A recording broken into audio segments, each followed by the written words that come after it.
Hello everyone and welcome back. Today I am going to continue on this little floating bed in space scene. So I'm going to finish this picture off. I'm using my Faber-Castell Polychromos today.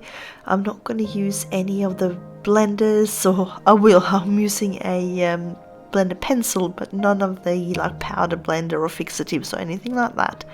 So you can continue on following this without any fancy equipment. So I'm going to just get started here. I'm going to have to go in a little bit firmer. You might not have to do that if you haven't been doing the powder blender and the fixatives.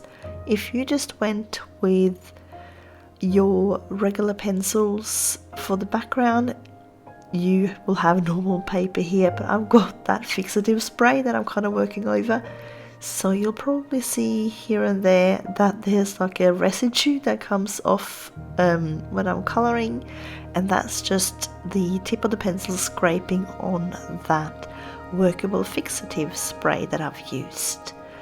Now, I'm still not sure why this page on camera, it shows up really light. I'm not sure why. It seems to, I'm wondering if it's the fixative spray that somehow shows up on camera.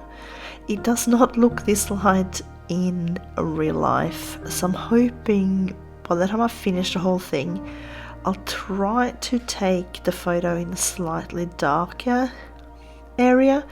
And I might just have a little bit of a play with the settings on my camera just to see if I can get it looking the right way for you guys, so you actually get a proper look at what it's meant to be like. And if I can get that, then you can use the photo that I'll probably pop on Instagram, and everything will probably be one of those photos. So I'm hoping I can get it to look the way I see it when I'm looking at this page, because right now when I'm looking through my camera, it's just looking really bland. And that's really not what this page looks like to me at all. So just trust the process again, and hopefully if you have followed along for the first part, hopefully your background is really nice and bright as well. I'm going to do this whole video in real time so that you can follow along. So what I'm thinking is, so obviously I'm working on the star now, but what I'm thinking of the colors I'm going to use down on the bed and everything is to bring in a lot of the colors that we used for the background. So if you have those kind of ready, then that's what we're going to do, but I'm going to make it lighter and a little bit more pastel-y, if that makes sense. So I'm going to be using my Chinese White Derwent Drawing pencil for a lot of blending today, just to try and sort of smush things out a little bit and burnish a little bit more than what I usually do, because I don't want it too dark, so I don't want to go in with too many layers. I want it relatively light, but I want those colors from the background reflected in the bedspread and everything as well. So just as you would think, if you have a lot of colors in a room and you have something, say like a white sheet, it's not going to be completely white. It will take on some of those colors that will be shining and reflecting from around the room. So that's what I'm planning today.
So with this little rope that ties from the start down to the bed, I'm going to need to go really dark. The background is dark and I need this rope to kind of stand out a little bit. So I'm going to go in with my black, and I will afterwards, I will blend it out with that Derwent Chinese White as well, just to sort of smush things out a little bit more and just lighten it a little bit, but still have that darkness. So I just want to make sure that it really shows up against the background.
Now for this little center rope here that I'm coloring at the moment, it's kind of crosses over the bed.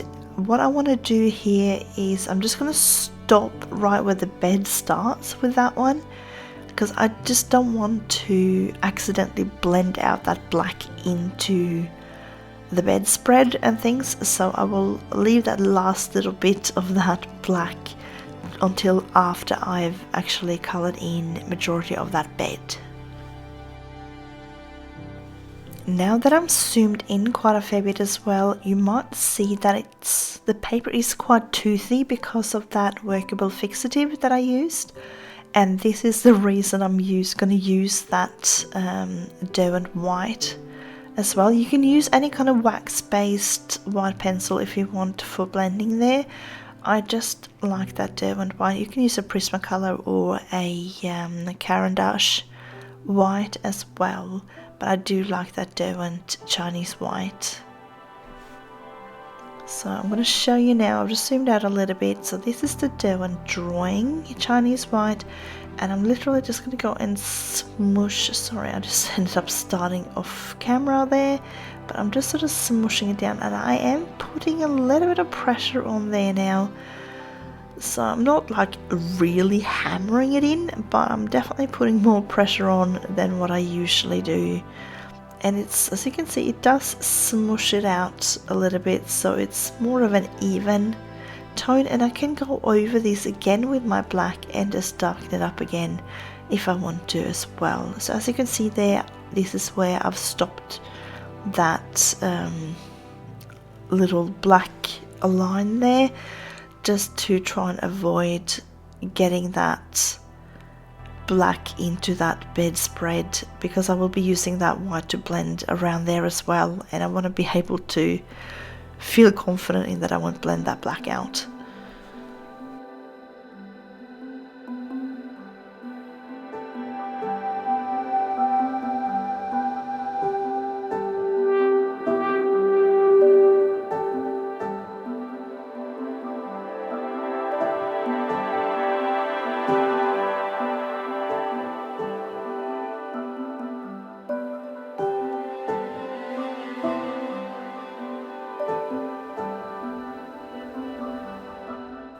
So I'm going to leave that rope for now, and I'm going to start on the actual frame of the bed. I've decided to go in with a gold. I was tossing up between gold and maybe like a black frame, but I think the gold is going to look quite nice once I get a little bit of line work. Obviously I went over this with the gesso, so which is why I've also had to use a bit of that fixative, because I hadn't been quite good enough to sand it back enough, so I didn't have enough grip when I was going over it with a pencil, so that's why I have all of this fixative, as well as the fact that I had to use it with that powder blender that I used for the background.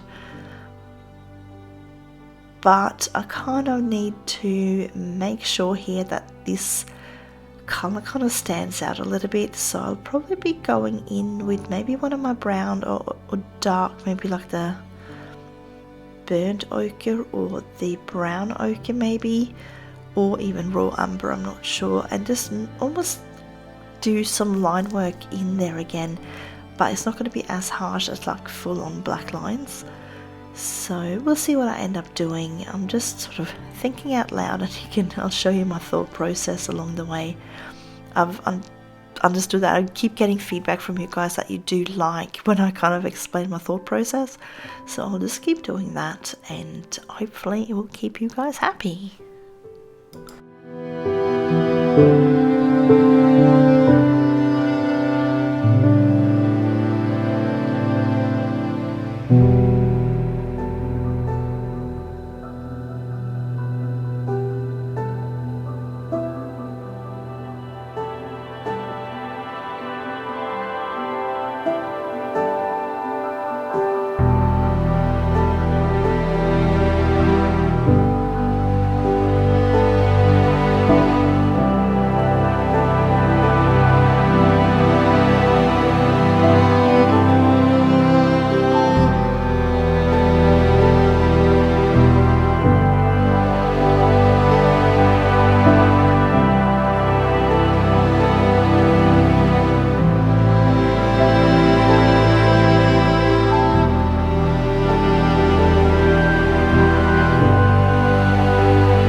if you are enjoying these videos, I would love it if you take the time to give it a thumbs up. It really does help push the videos out to a wider audience, and maybe YouTube one day, maybe they'll suggest my videos out. You never know. So hit that thumbs up, and if you're new here, I would love to have you subscribe, and if you hit that little notification bell, you'll get notified whenever I post new content.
Just going to go back in now in that raw umber, and I just want to go over some of that line work, especially up the top there, because it's sort of, when you're looking at the picture, that the way it originally is it looks like they're not round, these little things here, they are like square and like long square poles, if that makes sense. So there definitely will be sort of shaded areas. I'm trying to get that in here now, just so that we can really see where these edges stop and start, and especially around the areas where it's just white at the moment, I kind of need to just show that there's a bit of an end, if that makes sense.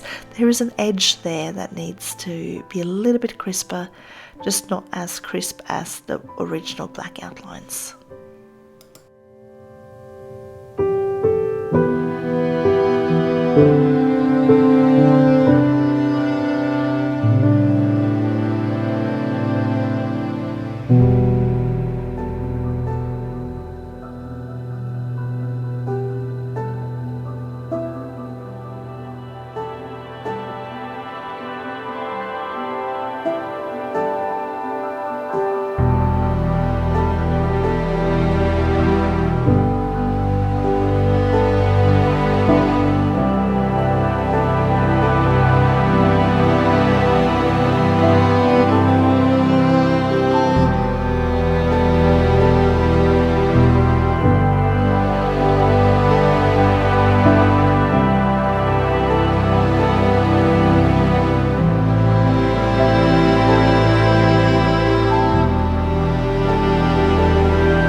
So I'm gonna get started with all the bed linen.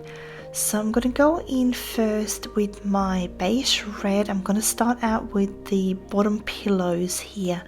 Just start sort of filling those in, and I'm also going to be bringing in on these sort of sheets and things, I'll be bringing in some blue tones. I'm thinking, because I want them a little bit lighter, I'm thinking of doing like the Ultramarine range and the Skyblue for the most part, and I might bring in a little bit of violet because we had all this sort of dark blue, the blue violet and the Delft Blue, which is like quite sort of purpley blue tones. I'm thinking if I'm bringing in a little bit of that light violet into the background as well, I think that's going to look really cool, just like it's sort of picking up all those colors that we have in the background, just in a lighter way.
So I'm going to go in with a little bit of Delft Blue. I'm not going to use a whole lot of this. I just want to kind of show where the outlines of, say, like the pillow, the top pillow is, that's lying on top there, just to sort of make it look like there's maybe like a little indentation going there. So the pillow might be going down, as in the bottom pillow might be pushed down because of the top pillow, if that makes sense.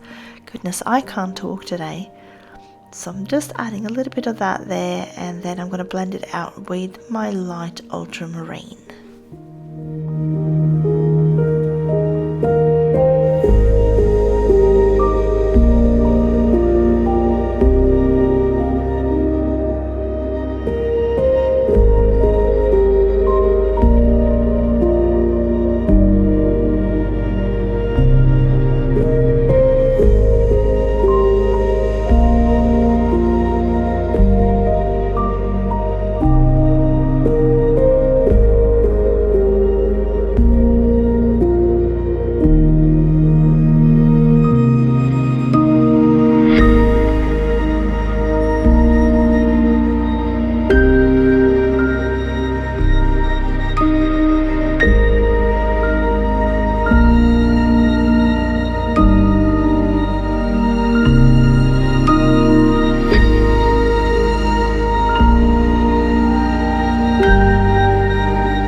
Now, trust me when I say that this entire picture is so out of my comfort zone, it's not even funny. I am pushing myself here just to test out color combinations and things that I haven't done before. So this is probably one of the biggest sort of light areas that I've done where I'm trying to pick up colors from elsewhere to sort of shine through.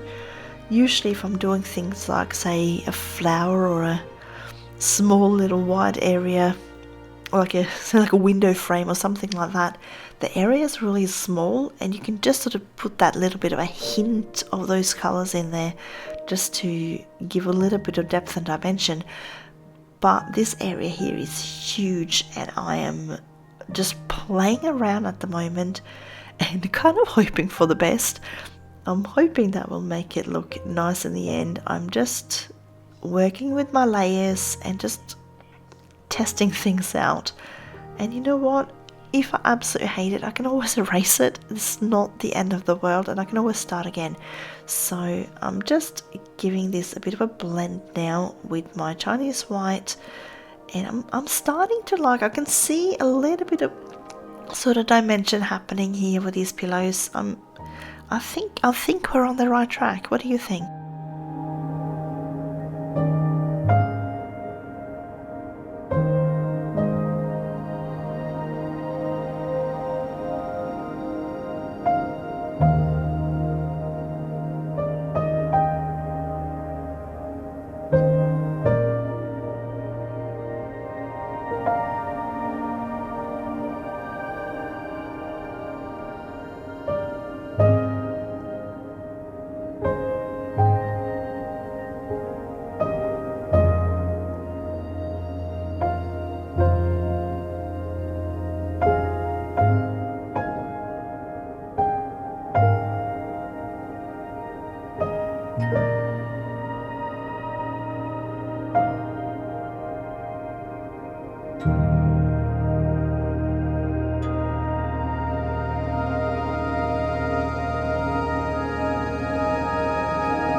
So for the bottom sheet, I'm thinking of going in with my Beige Red and Cinnamon to start with.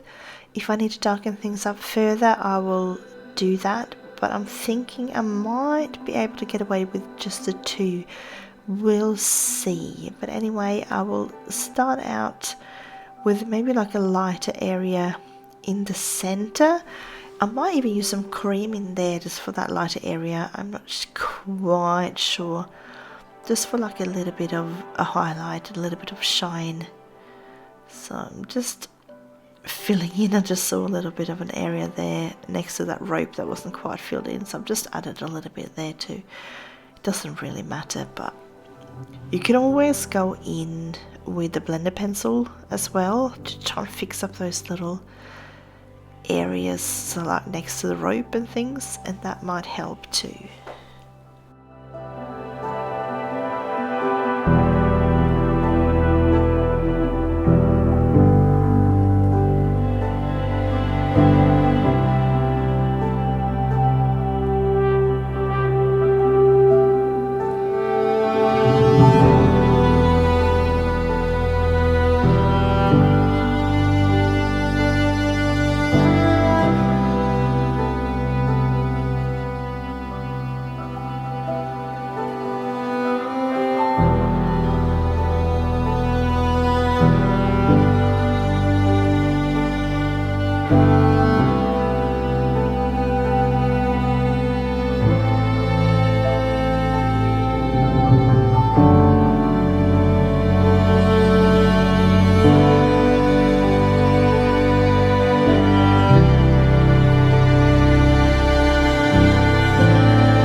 I'm just going to go ahead and blend those last few areas out with the white again, and then if I need to add some more, I can do that on top.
this quilt cover here, I kind of want to go in with, well, not really like a tie-dye style, but almost, you know, when you have a white piece of fabric and you just sort of splash kind of colours around and they all sort of morph into each other and things like that. I'm kind of thinking of something along those lines, but maybe I'm thinking I might do that side that I am now, that's sort of towards the lighter and more pinky area of the background. I'll do that in the beige red and sort of the pinky tones, if that makes sense. And then the opposite side, that's towards the darker side, I might sort of morph that down into slightly more blue tones, but I'll probably still have them in between with each other as well. So we'll see how this ends up. I'll just sort of keep blending, and at one point I'll probably be happy.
Alright, let me blend this out with my Chinese white again, and then we'll see what else we need to add onto this.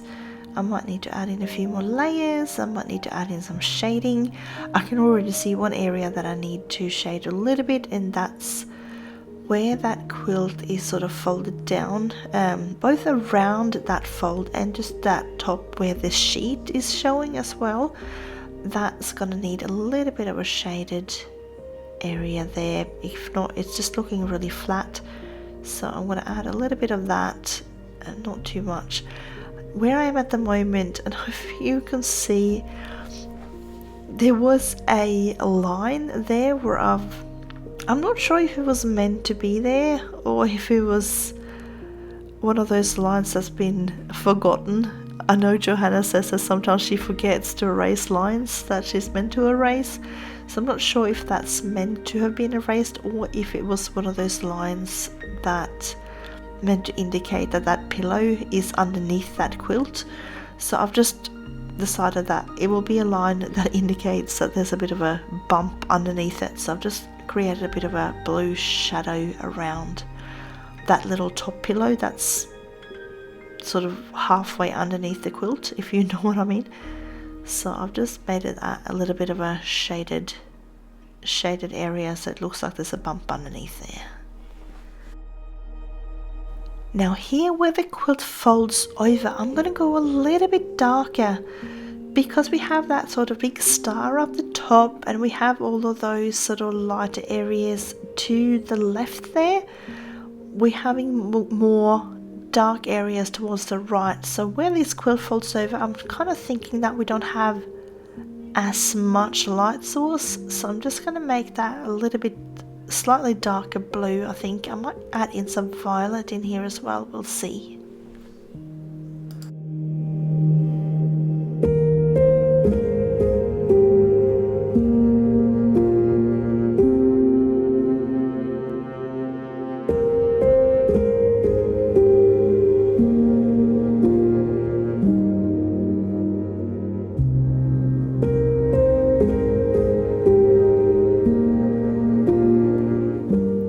Nah, I'm going to skip the violet for now. I'm actually going to go in with a little bit of magenta and just go over the top here, and then I might even bring in some of that Delft Blue again, just for sort of some of those dark areas, and then I'll blend it all with the white and we'll see where we're at.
So I'm going to continue on with this colour. I'm just going to see how this goes with these little, I don't know if they're leaves or whatever they are, but yeah, it's not too bad. I'll keep going. I can always blend it out a little bit more. I'm not 100% sure this is the right choice, but I think we can get away with that. We'll see. If I'm totally and utterly unhappy later on, I'll probably erase them and I'll do something else. But I'm going to test this out for now, and who knows, maybe it grows on me.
Alright, I want to do this little book that's on the bed. I'm going to go ahead and map out the outlines of this book with the Delft Blue, and then I'm thinking I'll go lighter towards the center of the book, as in not the spine of the book, but the center of each of those, so the front page and the back page.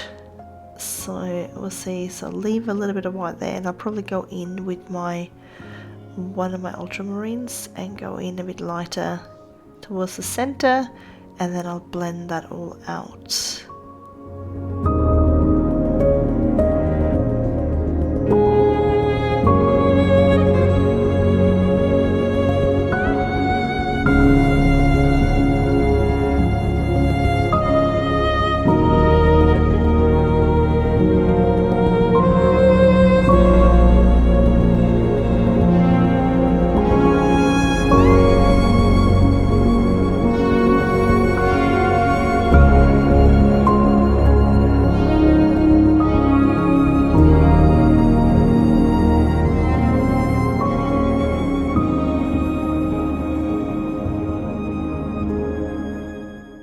So just to make that back spine stand out a little bit more, I'm just going to go in with my dark indigo just on the edges there, and that way it kind of looks like that spine is up a little bit, and it goes, usually, you know, when you crank open a book like that, it kind of makes a little indentation on either side of that spine. So that's what I'm hoping to achieve here.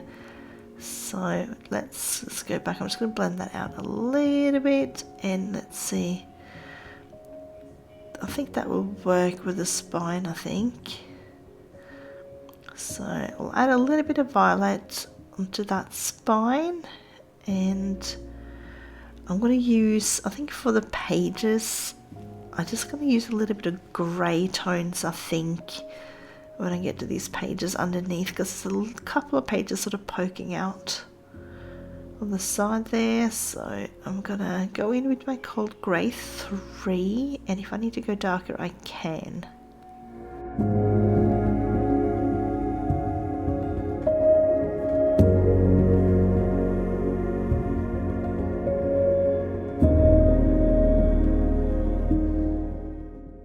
just going to go in with the black and do a tiny little bit of very gentle outline. I'm not pressing hard.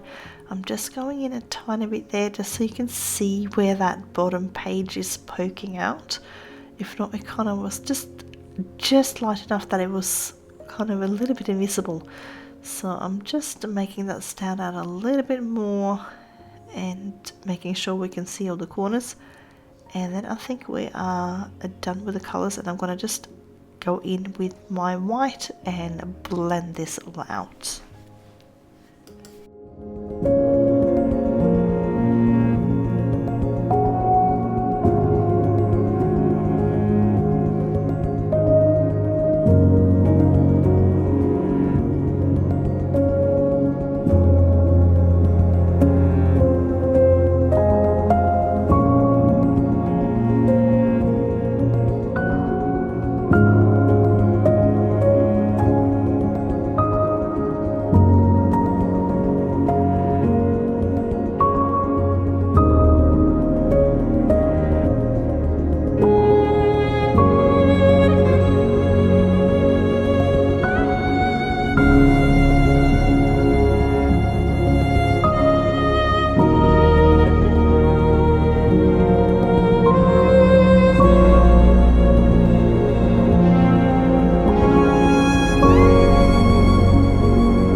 Now as I'm going in with this pencil, I'm pushing in pretty hard, and as you can see, I'm starting to scrape off. You can really see that workable fixative at the moment. That's what I'm scraping off as I'm going there, because I'm pushing hard enough that it's kind of picking that all up.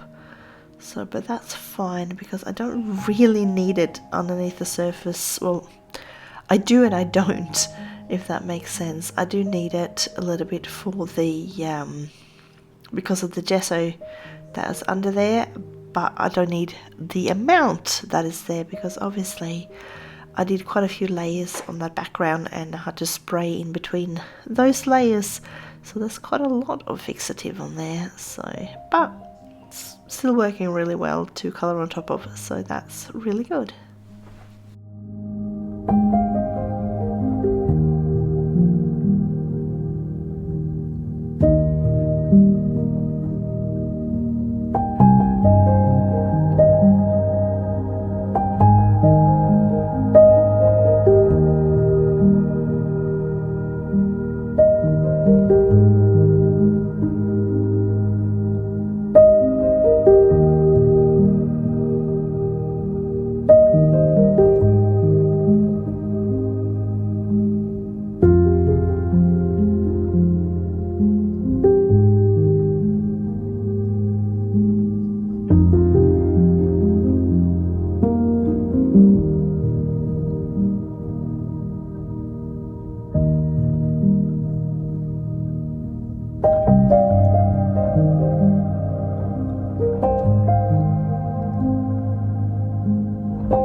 So I'm actually quite liking this sort of red and white theme here. I'm going to go in with my grey tones, I think, and I'm just going to make a little bit of shading, create some depth on this white area, and I might go in, I think, and add a little bit of that beige red just to bring in a little bit of colour to it.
So adding in that beige red now, I'm not going to push very hard, I just want a little bit of a hint of it. So I still want it to sort of look relatively white, but I want that little bit of a shine through, so it's just not completely grey.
So I'm going to go in with my dark indigo and just add a little bit more sort of shading here and there. I'm finding this one actually works really well because there's so many blue tones in this picture.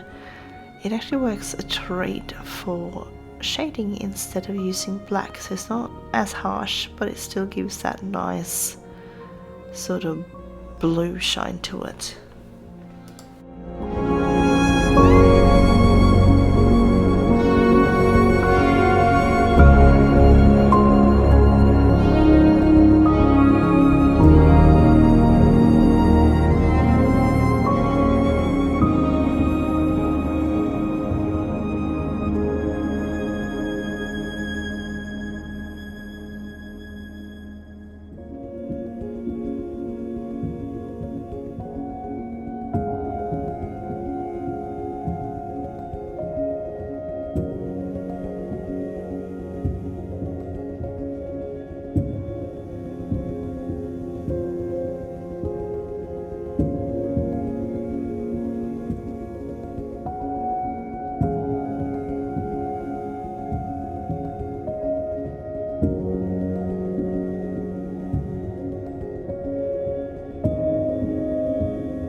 So I'm just sort of going ahead and just touching up a little bit, adding a little bit of blue to the areas that I feel need a little bit more color and so on. So I'm just sort of adding a little bit to the pillows and probably to the sort of quilt cover. I want to really make this sort of area where that pillow is underneath that quilt sort of stand out a little bit so that people realize that that's what it's meant to be.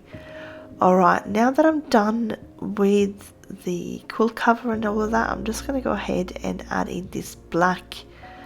So I'm hoping I can keep this sort of to the little I don't know if they're ribbons or ropes or whatever they are anyway.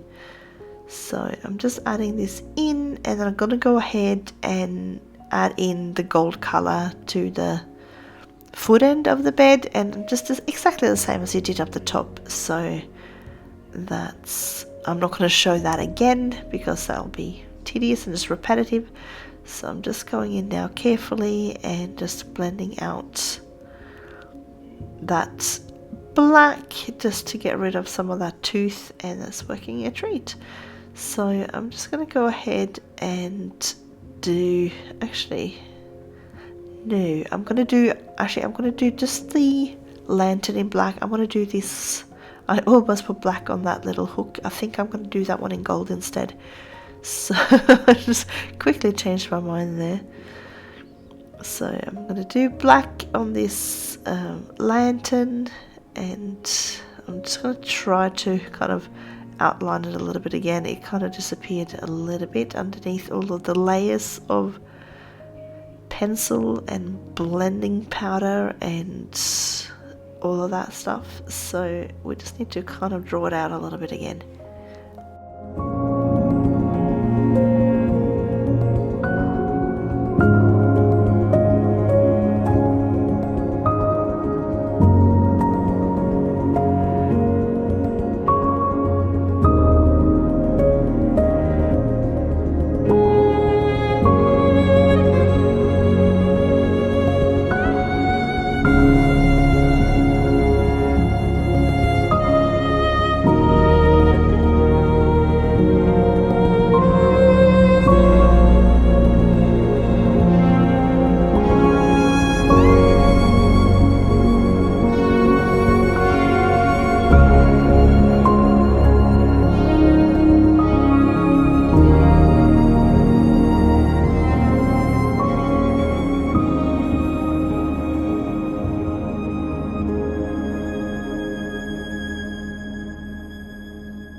Alright, I just realised that I forgot the little frills down on the bottom of this little bedspread. It kind of looks a bit like a scarf, so I'm kind of just treating it as such at the moment, even though it's like a bedspread thing. So I'm just going to add in a little bit of magenta as well, I think, just to darken things up, just a tiny little bit of a smidge.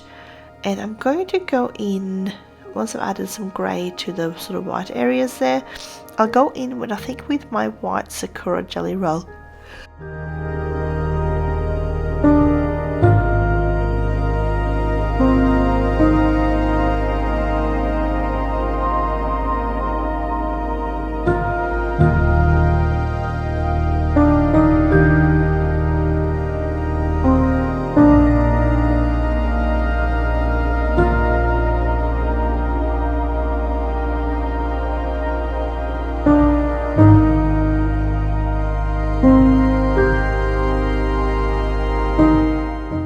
So that's looking good now. I'm just going to add in a couple of little white highlights on that gold, and if you have that fixative spray on there, you might find that your white jelly roll clogs up a little bit too quick. So every now and again I'm just keep sort of pushing it onto my hand and scribbling a little bit just to try and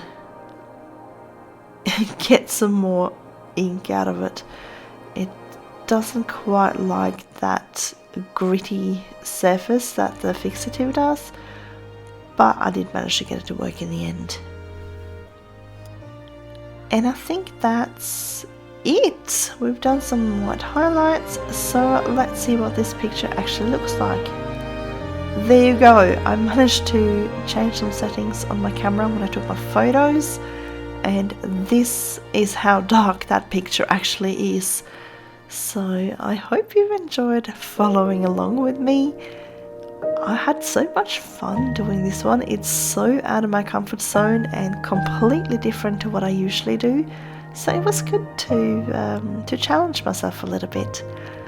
But I wish you all a colourful day, and I will see you again next time.